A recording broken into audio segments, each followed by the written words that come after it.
Fala aí pessoal, tudo bem? Sejam muito bem-vindos. Hoje eu trouxe aqui um circuito básico, mas bem interessante aí. Ele é um circuito genérico que pode ser utilizado para muitas coisas, para muitas aplicações. Bom, eu estou falando do 555 na configuração astável. Aqui tem mais componentes, está meio poluída a tela, mas eu vou explicar aqui essa montagem. Na descrição do vídeo eu vou disponibilizar esse arquivo, né? Eu estou usando Proteus 8.9, eu vou disponibilizar esse arquivo e vou também deixar o link da calculadora de 555 da DigiKey. Vou deixar o link aí na descrição. Bom, então basicamente o 555 eu vou falar poucas coisas sobre ele, porque senão a gente vai perder muito tempo contextualizando. Mas eu posso trabalhar com o 555 para fazer muitas coisas. E uma forma de trabalhar com ele é usando ele como um oscilador. Na saída, que é o pino 3 aqui, ó, a gente vai ter um sinal oscilante, um sinal de onda quadrada com uma frequência específica. E aí, a base de funcionamento é em cima de um RC, de um circuito RC. No caso, esses três componentes, R1, R2 e C1. Então, eu vou ficar carregando o capacitor, né, via R1, R2 e C1 e vou ficar descarregando o capacitor via C1 e R2, porque a descarga acontece aqui pelo pino 7, né? Então o capacitor se descarrega pelo pino 7. Aqui a hora vai ter um circuito aberto, em outro momento vai ter um ground, um terra, né, possibilitando a descarga do capacitor. Enquanto o capacitor está carregando, na saída eu tenho nível lógico 1. Enquanto o capacitor está descarregando, na saída eu tenho nível lógico 0. Então ele vai ficar nível lógico 1, nível lógico 0, nível lógico 1, nível lógico 0.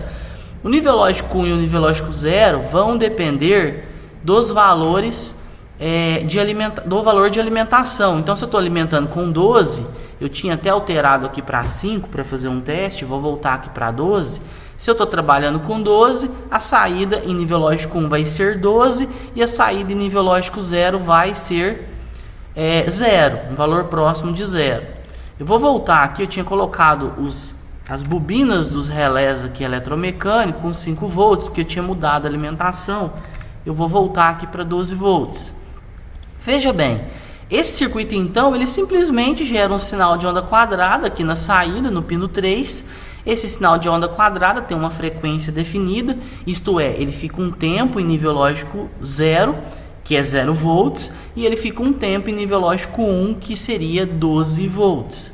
Quem define o tempo de 0 e o tempo de 1 é basicamente esse ramo com R1, R2 e C1. C1 carregando, a saída com 12 volts. C1 descarregando, a saída com 0 volts. Veja o que eu fiz. Eu liguei na saída 2 relés, só que nessa mesma saída eu coloquei os 2 relés aqui, eles estão, não vamos chamar de paralelo, porque eles não têm os 2 pontos em comum, mas eles estão ligados derivados, eles estão sendo acionados pela mesma saída. Lembrando que a saída do 555 eu consigo excursionar uma corrente de até 200 mA. Então seria possível ligar 2 relés pequenos usados em eletrônica, seria possível ligar 2 relés eletromecânicos. Os diodos aqui D1 e D2 são diodos de proteção do transistor interno aqui no meu circuito. São diodos que a gente chama de roda livre ou freewheeling, né? Esses diodos protegem contra a força contra a eletromotriz que é criada nas bobinas ao desligar, ao comutar a chave. Então, nesse caso, o relé 2, eu estou ligando ele com nível lógico 1. Veja, eu tenho terra de um lado e eu preciso de 12 volts do outro para acionar essa bobina, para energizar essa bobina e variar, né, e comutar esse contato. O relé 1 é o contrário. Veja que eu já estou aplicando 12 volts aqui. Eu pus um conector aqui, ó, no Proteus. A gente pode colocar um conector, aqui é a fonte de alimentação, né? Um sinal de 12 volts contínuo. Eu puxei um conector aqui, chamei de 12, e puxei um conector com o mesmo nome, então ele interliga esse ponto com esse ponto. Então eu estou jogando 12 volts de um lado da bobina e o outro lado vai esperar o quê? Vai esperar o terra, o ground, o zero. Então, quando a saída 3 estiver em zero, o relé 1 liga e o relé 2 fica desligado. Quando a saída 3 estiver em nível lógico 1, acontece o contrário. O relé 2 liga e o relé 1 fica desligado, porque eu vou ter 12 volts nos dois terminais do relé 2, desculpa, do relé 1. Consequentemente, o relé 1 não vai ligar, né? Então, o que eu estou fazendo aqui? Eu estou criando um rodízio, eu estou criando uma condição alternada, né? Uma condição complementar de funcionamento. Aqui, para simplificar, eu coloquei uma fonte de 12, coloquei dois motores de corrente contínua. Mas como aqui a gente tem um relé com contato seco, né, eu posso trabalhar aqui com níveis de tensão de 24, 48 contínuo, 24 alternado, 127 alternado, 220 alternado. Poderia ser um ventilador aqui, 220 volts. Enfim, né, aqui é um relézinho com um contato duplo aqui, né? E que eu estou trabalhando nessa simulação com 12, mas poderia ser cargas de níveis de tensão que trabalhem com níveis de tensão diferentes, né? Na hora de especificar um relé desse, você tem que olhar, além da tensão da bobina, as especificações dos contatos, tensão máxima de trabalho e a corrente desses contatos em corrente contínua e corrente alternada. Então, o que a gente vai ficar fazendo? Essa saída aqui vai ficar oscilando 0, 1, 0, 1. Então, hora eu ligo o motor 1, hora eu ligo o motor 2. Então, um circuitinho simples desse aqui, ele poderia ser usado para fazer o rodízio de duas bombas, né? Imagina que eu quero rodar, né, sei lá, um dia com uma bomba, 24 horas com uma bomba e 24 horas com a outra bomba. Então, eu faria esse rodízio entre as bombas. Poderia ser um rodízio entre ventiladores, poderia ser um rodízio entre equipamentos quaisqueres.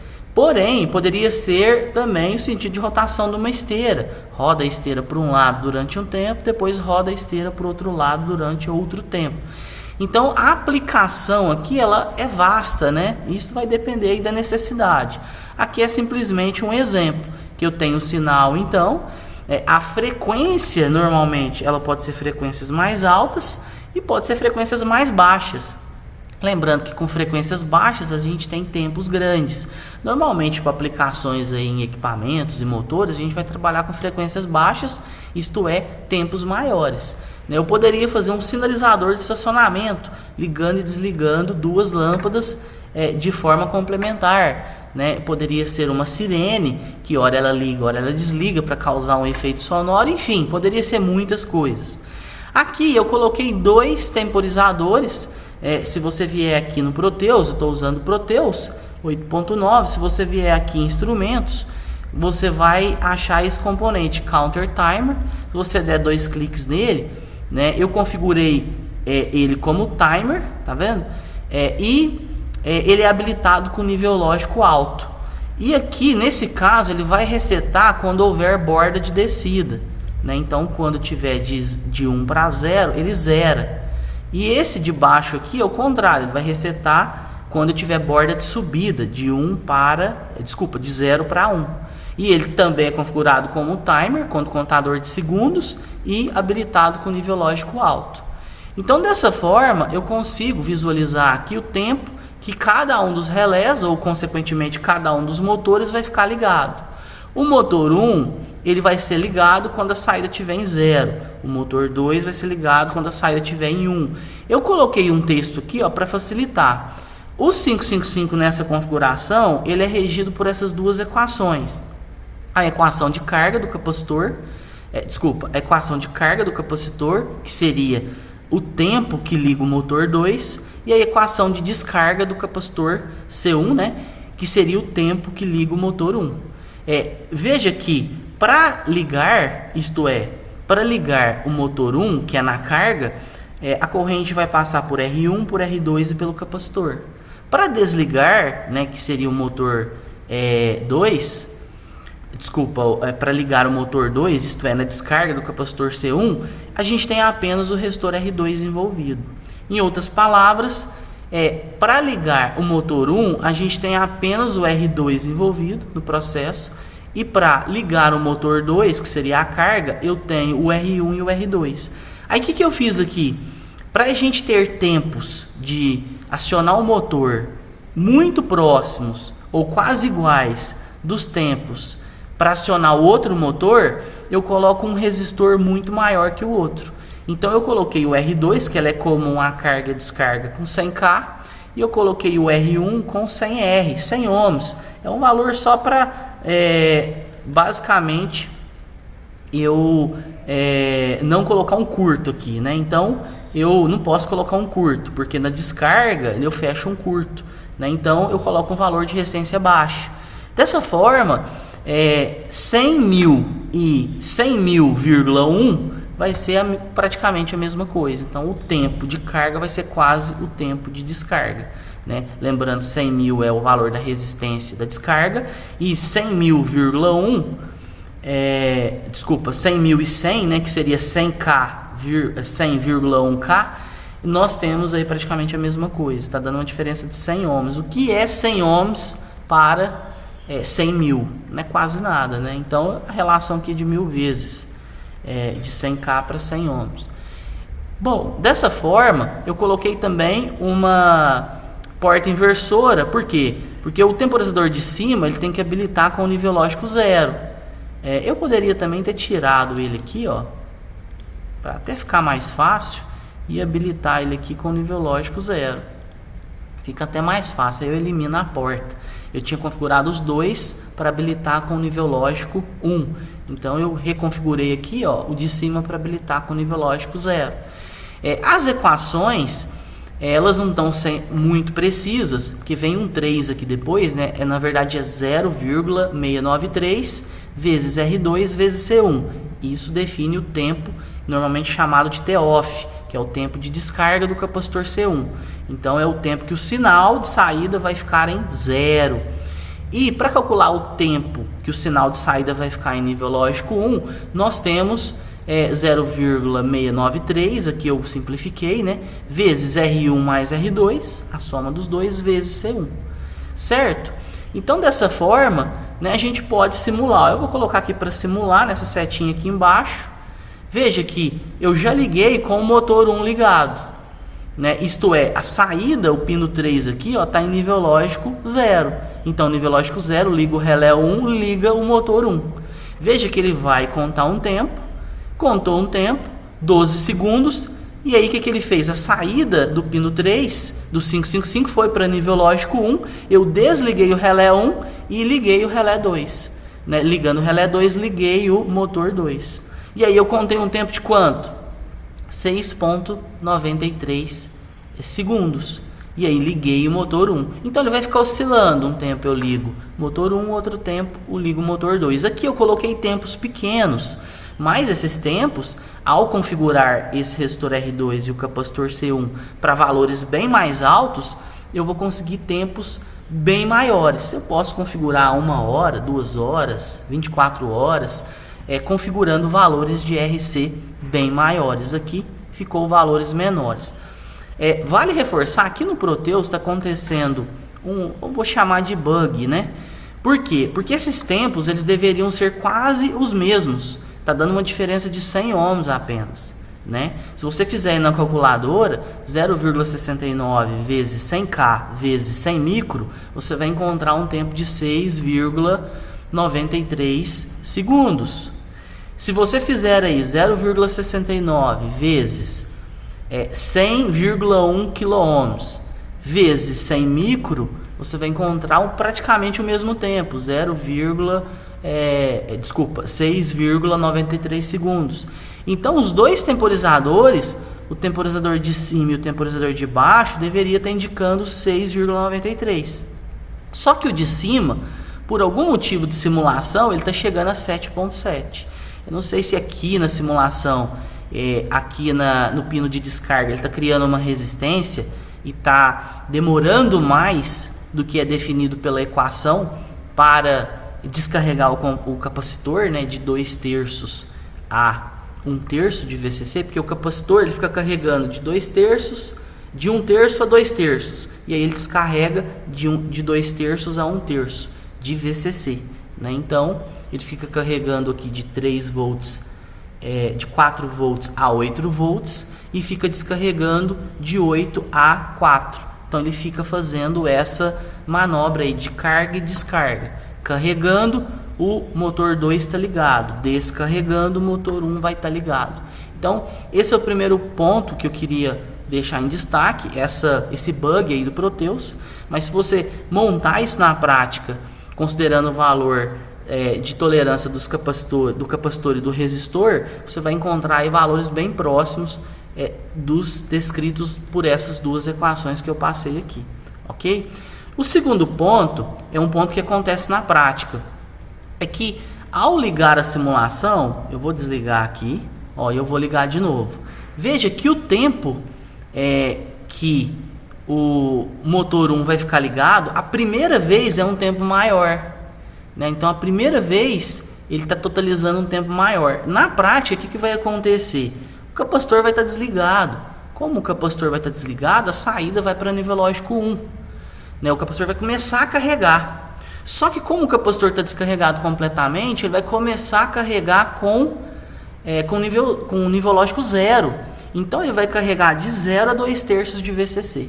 Ele não vai carregar de 1/3 a 2/3. Ele vai carregar de 0 a 2/3.